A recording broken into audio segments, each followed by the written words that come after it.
আসসালামু আলাইকুম। কেমন আছেন সবাই? আশা করি ভালো আছেন। আলহামদুলিল্লাহ আমরাও সবাই ভালো আছি।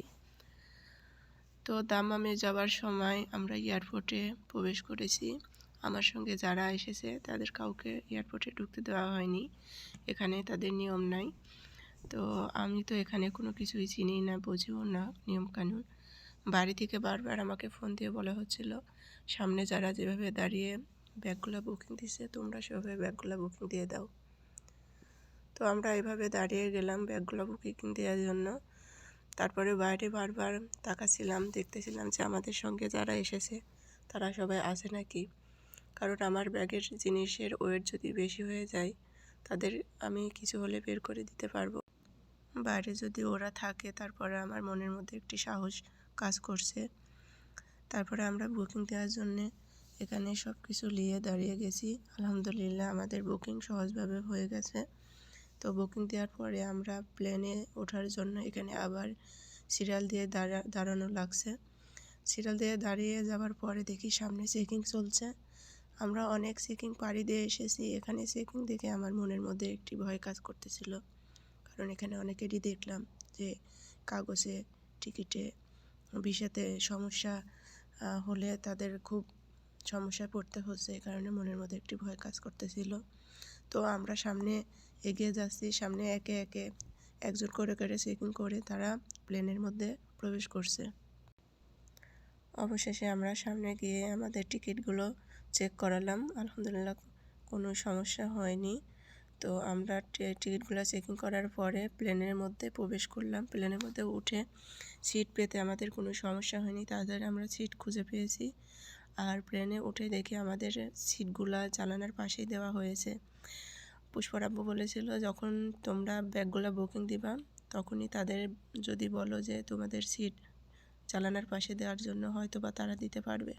ব্যাগগুলো বুকিং দেওয়ার সময় আমি তাদের বলেছিলাম আমার ছোট মেয়ে আমাদের সিটটা যদি জানালার পাশে দেওয়া হয়। তো তিনি বলেছিল যে সমস্যা নেই, জানালার পাশে যদি সিট থাকে তাহলে অবশ্যই দিব। তো আলহামদুলিল্লাহ আমাদের সিট জানালার পাশে পড়েছে। পুষ্প তো মহা খুশি জানালার সাইডে সিট পড়ার জন্য। কারণ সে তার বুড়াবো থেকে শুনেছিল যে জানালার সাইডে সিট পড়লে সব কিছু দেখতে দেখতে যেতে পারবে। তো অবশেষে আমাদের প্লেনটা ছেড়ে দিয়েছে দাম্মামের উদ্দেশ্যে। জানালা দিয়ে তাকিয়ে দেখি যে ঢাকা শহরের বড় বড় বিল্ডিংগুলো দেখতে মনে হচ্ছে যে ছোট ছোট খেলার ঘর সাজিয়ে রেখেছে। দেখতে মাশাআল্লাহ খুবই সুন্দর লাগছে। দেখতে মনে হচ্ছে ছোট ছোট ঘর, ছোট ছোট খেলার ঘর সব সাজিয়ে রেখেছে কে যেন। দেখতে মাশাআল্লাহ ভালোই লাগছে।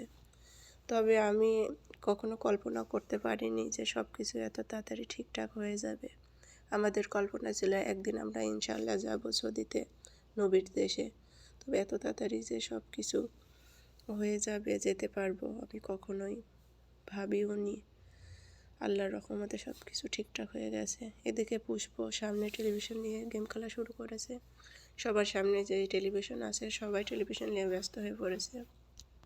ছোটরা সবাই গেম খেলে, কেউ কার্টুন দেখে, কেউ বড়রা ছবি দেখে এবং কেউ কেউ লোকেশনও দেখতে দেখতে যাচ্ছে যে কত দূর আসলাম আর কত দূর গেলে আমরা দাম্মাম শহরে পৌঁছাতে পারবো। তো সব কিছুই ঠিকঠাক ছিল। তবে একটাই সমস্যা হতেছিল যে আমাদের সামনে টেলিভিশন দেখার জন্য যে ইয়ারফোন দেওয়া হয়, তো দুটো ইয়ারফোনই আমাদের সমস্যা ছিল। টেলিভিশনের সাউন্ড আমরা শুনতে পাচ্ছিলাম না। এজন্য পুষ্পর একটু সমস্যা হতেছিল, কারণ সবসময় তো আর গেম খেলা যায় না। কিছু সময় কার্টুন দেখার জন্য যখন অন করছে তখন কোনো শব্দ সে পাচ্ছিল না। এজন্য মনটা সে খারাপ করতেছিল। তো তারপরে কোনো সমস্যা হয়নি। সে কিছু সময় গেম খেলতেছিল, কিছু সময় জানালা দিয়ে বাইরের দৃশ্য দেখতেছিল। এভাবে তার সময়টা ভালোভাবে কেটে যেতেছিল। কিছুক্ষণ পর পর পুষ্প বলে উঠতেছিল যে আম্মু আমার পড়াশোনার কী হবে, আমার স্কুল রেখে আসলাম, আমার পরীক্ষার আমি 3টা দিতে পারিনি, আমার রেজাল্টের কী হবে, শুধু এটাই বলতেছিল।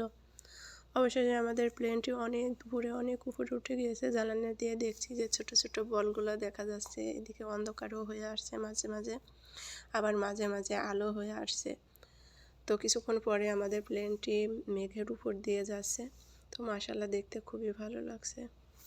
তারপরেও মনের মধ্যে একটি কষ্ট থেকেই যায়, বাড়ির সবাইকে ছেড়ে অনেক দূরে চলে যাচ্ছি। মা, আব্বা, বোন শ্বশুরবাড়ির লোকজন সবার কথা মনে হলে মনের মধ্যে ভালো লাগছে না।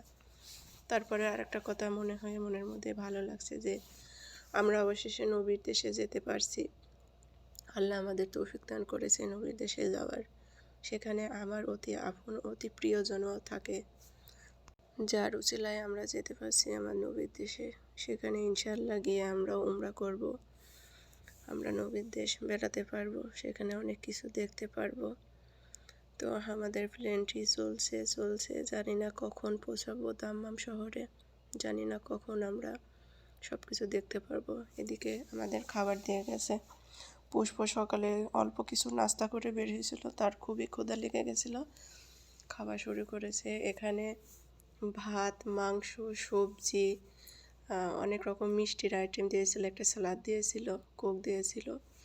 তো সবাই খাওয়া দাওয়া শুরু করেছে। সবাই মোটামুটি ক্ষুধার্তই ছিল হয়তো বা, কারণ অনেক সকালে বের হওয়া লেগেছে। এখানে 4-5 ঘন্টা অলরেডি চলে গিয়েছে। তো সবাই খাওয়া শেষে যার যার মতো টেলিভিশনে আবার ব্যস্ত হয়ে পড়েছে, লোকেশন দেখছে যে আর কত দূর গেলে আমরা দাম্মামে পৌঁছাতে পারবো। তো জানালা দিয়ে তাকিয়ে দেখি যে আমাদের প্লেনটি দুবাই শহরের ওপরে দিয়ে যাচ্ছে। একটি কথাই মনে হতেছিল বারবার যে এই দুবাই শহরে আমার 2টো ভাই থাকে। এই দুবাইতে যদি আমাদের প্লেনটি ল্যান্ড করতো হয়তো বা তাদের দেখতে পেতাম। তো সবসময় সব স্বপ্ন তো পূরণ হয় না, যেটা সম্ভব না সেটাই বারবার মনে হয় মানুষের, যে এটা হলে হয়তো বা ভালো হতো। দুবাইয়ের কিছুক্ষণ পরে আমাদের প্লেনটি সৌদি আরবের শহরের উপর দিয়ে যাবে, সবাই বলতেছিল, তাই আমি আপনাদের বলছি যে এটাই শুনে আপনাদের বললাম আমি। তো অবশেষে জ্বালানি দিয়ে তাকিয়ে দেখি যে আমাদের প্লেনটি সৌদি আরবের শহরের উপর দিয়ে যাচ্ছে। দেখতে মাশাআল্লাহ খুবই সুন্দর লাগছে, বিশাল শহর আর কত কত লাইটিং দেখা যাচ্ছে। আর উপর থেকে দেখা যাচ্ছিল যে যে রাস্তা দিয়ে ছোট ছোট গাড়ি যাতায়াত করছে, গাড়িগুলো এতই ছোট লাগতেছিল উপর থেকে দেখতে মাশাআল্লাহ খুবই সুন্দর লাগতেছিল। তো আস্তে আস্তে আমাদের প্লেনটি দাম্মামের এয়ারপোর্টে ল্যান্ড করেছে। তো ল্যান্ড করছে, আমার মনের মধ্যে অনেকটা রাস্তা জার্নি করেছি, পুষ্প খুব ক্লান্ত হয়ে গেছে।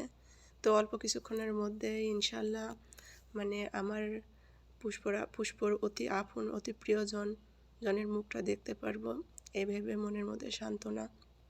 তো আপনারা সবাই ভালো থাকুন, সুস্থ থাকুন, আমাদের জন্য দোয়া করুন। আমরা যে কয় মাস যেন এখানে থাকতে পারি, যেন ভালো থাকতে পারি, সুস্থ থাকতে পারি, সহি সালামত থাকতে পারি। আল্লাহ হাফেজ, ভালো থাকেন।